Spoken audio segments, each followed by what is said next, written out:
ایک انسان ہے، وہ کوئی کام کرتا ہے، گاڑی صاف کرنے کا کام ہے،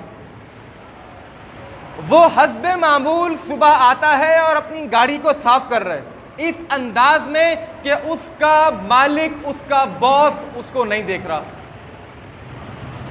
للعاقل تکفیہ الاشارہ، اور ٹو دا وائز، عقل مند لوگوں کے لیے اشارہ ہی کافی ہوتا ہے. ابھی اس کا مالک اس کو نہیں دیکھ رہا اور وہ حسب معمول صبح آیا اور آنے کے بعد گاڑی کو صاف کرنا شروع کر دیا.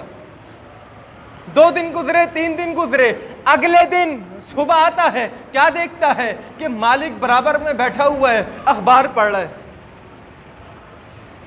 اپنے ایمان سے بتائیے، جس طریقے سے اس نے پچھلے 3 دنوں میں اپنی مالک کی غیر موجودگی میں گاڑی صاف کی تھی، آج بھی اسی طرح کرے گا یا اس سے احسن انداز میں کرے گا؟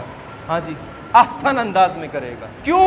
اس لیے کہ اس کو پتا ہے کہ یار ایک آنکھ ہے جو مجھے دیکھ رہی ہے، ایک آنکھ ہے جو مجھے دیکھ رہی ہے. آپ قربانی اس انداز سے کریں کہ ایک آنکھ ہے جو مجھے دیکھ رہی ہے. آپ نماز پڑھتے ہیں، آپ کا دھیان پورا نماز میں ہونا چاہیے اور تصور یہ ہونا چاہیے کہ جس کے لیے نماز پڑھ رہا ہوں وہ ذات مجھے دیکھ رہی ہے.